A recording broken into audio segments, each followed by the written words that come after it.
Baik, saya akan share screen ya. Saya share screen lagi. Baik kawan-kawan, saya akan menampilkan, eee, kronologi kejadian yang saya, gunakan untuk sebagai salah satu dokumen upaya hukum yang saya ambil di Baris Krim Polri gitu. Baik, ini dia kawan-kawan. Baik kawan-kawan ya, i yang pertama itu, kronologi kejadian itu, dalam berkas ini terlapor Saudara Heri Christian, pemilik dan pengelola IKIM, Iman Kristen Indonesia, menjawab, channel, begitu. Jadi konten yang saya laporkan itu bahwa pada 9 Juli 2021, Saudara Heri Christian sebagai pemilik dan pengelola IKIM, Iman Kristen Indonesia menjawab channel melakukan siaran live dengan judul Salad Kristen yang dalam kurung Muhammad Kece. Sebenarnya saya typo ya kawan-kawan ya. Dalam siaran live tersebut telah terjadi perbuatan oleh Saudara Heri Christian yang diduga menyalahgunakan agama Kristen dan menodai agama Islam dengan mengatakan kata-kata sebagai berikut. Kita skip ya kawan-kawan ya. Nanti itu biar urusan apa bapak-bapak polisi deh. Baik, yang kedua itu kronologis kejadian terlapor Saudara Yusuf Manubulu, pemilik dan pengelola Yusuf Manubulu Channel. Bahwa pada 23 September 2001 Saudara Yusuf Manubulu sebagai pemilik dan pengelola Yusuf Manubulu Channel melakukan siaran live dengan judul Karena Takut Tidak Masuk Surga, Muslim Tinggalkan Islam Musa. Dalam siaran live tersebut terjadi perbuatan oleh Saudara Yusuf Manubulu yang diduga menyalahgunakan agama Kristen dan menodai agama Islam dengan mengatakan kata-kata sebagai berikut. Ini saya skip juga kawan-kawan ya, saya skip. Baik. Nah, ini yang ketiga ini tidak di itu ya berkasnya karena sudah berstatus DPO dan ternyata sudah banyak yang melaporkan gitu. Jadi bukan cuma satu laporan gitu. Jadi daripada mau bazir, buang-buang tenaga, ya udah deh. Ini akhirnya berkasnya nggak dinaikin ya ke Satgas Siber gitu. Baik, yang selanjutnya itu yang keempat, kronologi kejadian terlapor Saudara Edis Sidabutar atau pemilik dan pengelola Edis TV Channel, bahwa pada 27 September 2021 Saudara Edis Sidabutar sebagai pemilik dan pengelola Edis TV Channel melakukan siaran live dengan judul Apa Bukti Saya Mengasihi Katolik. Dalam siaran live tersebut telah terjadi perbuatan oleh Saudara Edis Sidabutar yang diduga menyalahgunakan agama Kristen dan menodai agama Katolik dengan mengatakan kata-kata sebagai berikut. Itu saya skip ya kawan-kawan ya. Ini panjang lebar nih. Ini mendetail saya transkripkan per menitnya. Baik, kronologi kejadian terlapor kelima ya. Terlapor Saudara Abraham Ben Moses alias Saifuddin Ibrahim, pemilik dan pengelola Saifuddin Ibrahim Channel, bahwa pada 04 Oktober 2021 Saudara Abraham Ben Moses sebagai pemilik dan pengelola Saifuddin Ibrahim Channel melakukan siaran live dengan judul resmi Saifuddin Ibrahim jadi saksi yang meringankan MKC. Dalam siaran live tersebut telah terjadi perbuatan oleh Saudara Abraham Ben Moses yang diduga menyalahgunakan agama Kristen dan menodai agama Islam dengan mengatakan kata-kata sebagai berikut. Oke, saya skip ya kawan-kawan ya. Nah, baik. Apa sih legal standing yang saya gunakan untuk menyampaikan upaya hukum ini atau menyampaikan lawannya, dasar hukumnya. Jadi singkat Gamara, begitu ya. Ini lengkap semua ya. Ini Garuda Nusantara, nomor SK-nya AHU sekian-sekian, tanggal SK 20 Desember 2017. Notaris yang memberikan akta pendirian ini Bang Ardian Silva Kurnia SHMKN. Alamatnya ini ya kawan-kawan ya. Ini baik. Organ perkumpulan ini saya Bob Satu Simbolan SH, pengurus ketua umum, dan banyak lagi ya teman-teman kita yang benar-benar loyal terhadap perkumpulan kita ini. Baik, saya stop sharing. Oke. Nah itu. Nah, jadi kawan-kawan, itu tadi yang saya sampaikan, hasil gelar perkaranya. 4 terlapor itu, 4 laporan yang saya sampaikan itu langsung diminta oleh Pak Atang kepada Mas, Wahyu untuk dinaikkan ke lantai 16. Lantai 16 itu Satgas Cyber begitu. Biar nanti Satgas Cyber yang langsung bekerja, memeriksa apakah betul laporan-laporan yang saya masukkan itu, begitu. Dan dokumen-dokumen pendukung itu sudah saya masukkan semua, begitu. Nah, jadi Puji Tuhan, upaya saya mengambil langkah hukum di Mabes Polri itu diterima, dan itu tadinya 5 channel, 5 channel, ya 5 channel sih, 5 channel dan pengelolanya, karena sesuatu hal terhadap yang satu, maka yang diterima itu dan langsung diminta untuk diproses Satgas Cyber itu hanya 4 ya, 4 itu tadi. Begitu. Nah, jadi saya di sini bukan posisi menghakimi ya kawan-kawan, tidak, tidak. Saya di sini mau menunjukkan bahwa hukum di negara ini ada, begitu. Ada. Dan hukum itu yang menjaga agama, gitu loh. Kalau kita menjaga agama dengan kata-kata, maka yang terjadi akan saling hujat. Dan upaya hukum yang saya ambil saat ini adalah saya menjaga agama Kristen atau saya menjaga kekristenan itu dari pihak-pihak yang menyalahgunakan.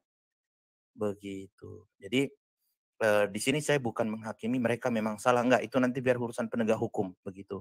Tapi berdasarkan analisis yuridis dan dokumen-dokumen yang saya sampaikan, puji Tuhan itu diterima, dan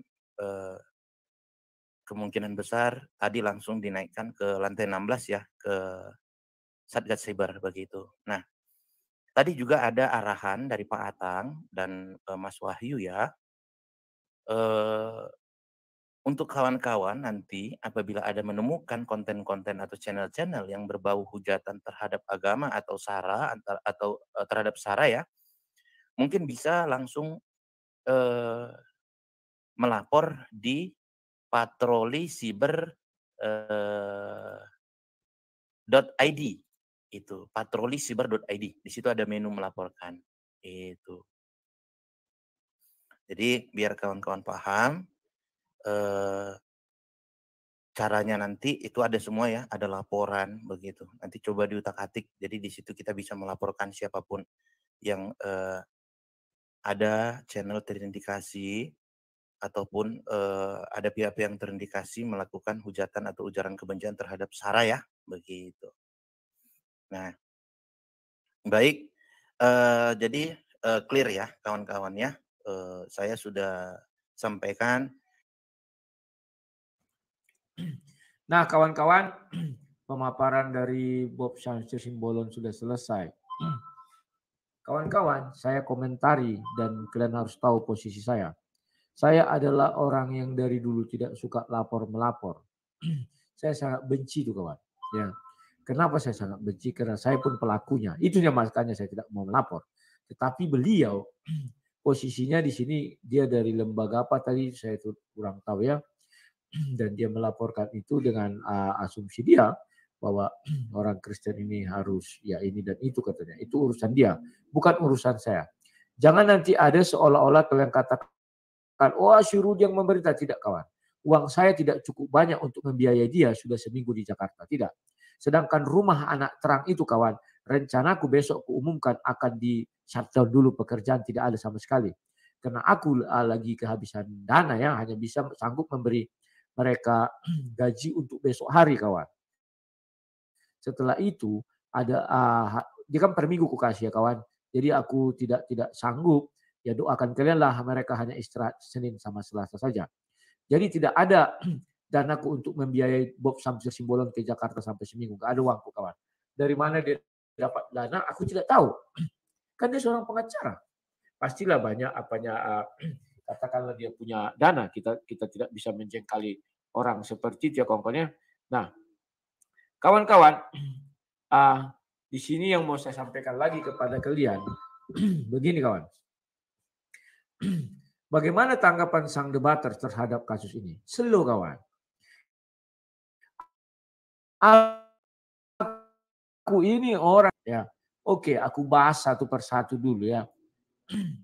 Tapi aku ingat ya, aku bukan pakar hukum. Tolong diperhatikan, aku bukan pakar hukum, tetapi aku pelaku hukum. Ya, bentar ya. Biar kalian jangan salah tafsir mengenai ini. Di mana nanti apa namanya letak kekuatan Bob Syamsir, di mana letak kelemahannya itu akan coba aku ulas ya biar kalian pahamnya kawan-kawannya. Kenapa harus aku ulas itu kawan? Ya biar kalian paham. Ntar ya. Dan semoga apa yang kubicarakan hari ini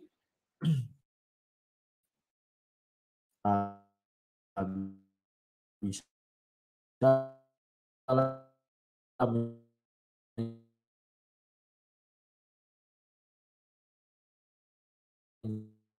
jadi sudah aku beritahu belum ada gitu kawan. Oke, ku kaji dulu pertama Edis ya.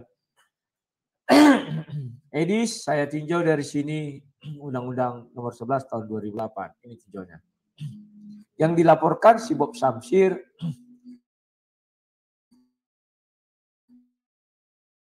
adalah mengenai Undang-Undang ITE-nya. Di dalam Undang-Undang Cyber ini, dia dikenakan, ini dugaan saya, tidak mudah-mudahan tidak meleset, ya. Sebentar, kok jadi ini nih? Tahun berapa ini? Nah ini pasal 27 ya. Di sini ada tentang kesusilaan, perjudian, menghina nama baik, pemerasan atau pengancamannya 27, 28, berita bohong, 29-nya 28 ayat 2-nya permusuhan individu suku ras antar golongannya. Pasal 28 ayat 2. Nah ini kawan. Nampak di layar ya, aku besarkan dulu. Inilah paling yang disasar. Kalau undang-undang elektroniknya kawan ya, ini yang bisa disasar pasal 28. Nah, bagaimana analisa saya terhadap Syedis? Ini saja pahami bahwa Syedis itu menurut saya agak aman. Kenapa agak aman? Ini yang membuat dia aman. Pertama, si Bob Samsir Simbolon baru melaporkan sekarang. Kecuali dia melaporkan ketika video yang dibilangnya itu masih ada, ya Syedis bisa terkena. Karena Bob Samsir Simbolon membawa dia dokumen untuk menjadi barang bukti atau jadi alat bukti. Sesuai bab 3 ini ya, pasal 5. Ya. Informasi elektronik dan atau dokumen elektronik dan hasil cetak merupakan alat bukti hukum yang sah. Hasil cetak. Maka dia tadi membilang menit kesekian, menit kesekian. Artinya oke, dia capture video itu atau dia record video itu dan dia bawa ke sana ya. Informasi elektronik dan dokumen elektroniknya sesuai dengan acara ini kalian bisa baca pasal 5. Nah, sekarang kalau kita lihat di tempatnya si Edi Sidabutar kawan-kawan, video itu sudah dihapus, tidak ada lagi. Dan video itu dihapus sebelum Bob Samsir Simbolon sampai ke Reskrim atau Reskrim Sus. Artinya Reskrim Sus tetap harus tunduk kepada undang-undang yang berlaku. Maka dibuatlah undang-undang itu, undang-undang pasal 6. Dalam hal mendapat ketentuan lain selain yang diatur dalam pasal 5 ayat 4 yang mensyaratkan bahwa suatu informasi harus berbentuk tulisan atau asli. Informasi elektronik dan atau dokumen elektronik dianggap sah sepanjang informasi yang tercantum di dalamnya dapat diakses, ditampilkan, dijamin keutuhannya, dan dapat dipertanggungjawabkan sehingga menerangkan suatu keadaan. Nah ini kawan. Jadi dianggap sah. Kalimat itu penting. Sekarang bisa diakses nggak punya Edis yang udah dihapusnya itu? Nggak bisa diakses kawan.